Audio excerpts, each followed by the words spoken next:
j'ai subi des événements très graves concernant les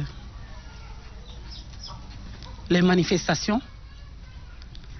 J'ai seulement qu'un seul enfant unique qui est parti à la manifestation où il avait trouvé la mort.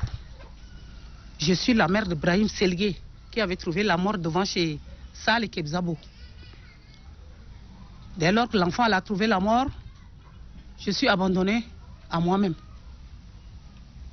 Personne n'est venu envers moi. Quand ils ont amené le corps de mon enfant dans cette maison, ils ont fait avec leur boucan, là, ils sont partis enterrer l'enfant.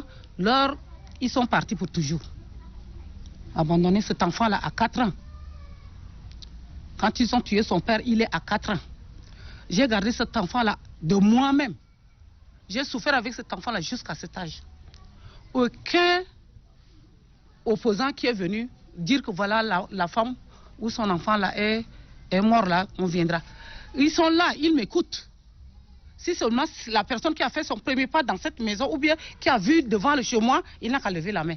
Je me suis abandonnée à moi-même. Donc à partir de maintenant, je demande à tous les jeunes, demain ils vont faire manifestation. Cette manifestation-là, c'est devant là où mon enfant a trouvé la mort. J'ai dit à tous les jeunes, aux mères, aux papas et mamans, de ne pas laisser les enfants aller dans le lieu où le sang de mon enfant a versé. C'est dans cet endroit que le sang de cet enfant a versé et je suis abandonnée à moi-même. Donc il faut qu'ils font très attention les jeunes. La manifestation, ça va rien les arranger. Il faut qu'ils cherchent le dialogue pour que la paix règne dans notre pays, enfin qu'on reste en paix. Ils trouveront la mort. Ceux qui les poussent, ils ramassent les enfants de pauvres pour les envoyer. Et leurs enfants, on les cache loin. Et c'est les enfants de pauvres qui trouvent la mort. On en a assez marre de ça. Je donne un cri aux mamans et papas de ne pas laisser les enfants sortir pour les manifestations. Et surtout les jeunes, manifester, aller mettre des pneus sur la route, brûler, casser des choses. Ça, c'est les choses du pays. Ils vont aller encore ramasser l'argent du pays pour venir. Ça, c'est des futilités. Je viens envers eux, mes enfants.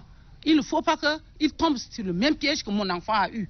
Et que leurs mères vont être dans le désolation comme moi, là. Il ne faut plus qu'ils font ça. Des témoins palpables. Kassire qui est là. Il y a Saleh Kebzabo. Il y a Yoronga. Il y a Alingue. Et Kamouge qui est mort. Il y a Ibn Oumar. Ils sont là. Tous ces opposants-là. Parmi eux que j'ai cités là, qui est venu un jour ici me donner un coup de main? Il n'y en a pas. Mon papa était décédé, j'étais trop petit, où je ne peux moi faire la démarche, au moins qu'une personne me relate que voilà les choses sont comme ça. Mais tout ce que moi je veux demander à la jeunesse tchadienne est que la manifestation, c'est une chose qui va laisser des cicatrices. Il y a des douleurs pour ça. J'ai été victime parce que j'étais orphelin à l'âge de 4 ans. Jusqu'à aujourd'hui, je n'ai aucune personne qui peut m'aider, qui peut me soutenir. Voilà, je me suis heurté à un niveau où je n'ai personne pour m'aider. Alors tout ce que je veux demander à la jeunesse tchadienne de faire est de rester calme dans leur coin. La manifestation, moi je trouve que c'est une chose où il y a trop de conséquences dans ça. Donc tout ce que je veux demander à la jeunesse tchadienne, c'est de se tenir ferme, apte sur eux-mêmes et de ne pas manifester ou la manifestation, d'abord même si on voit bien, c'est-à-dire ça fait reculer notre pays.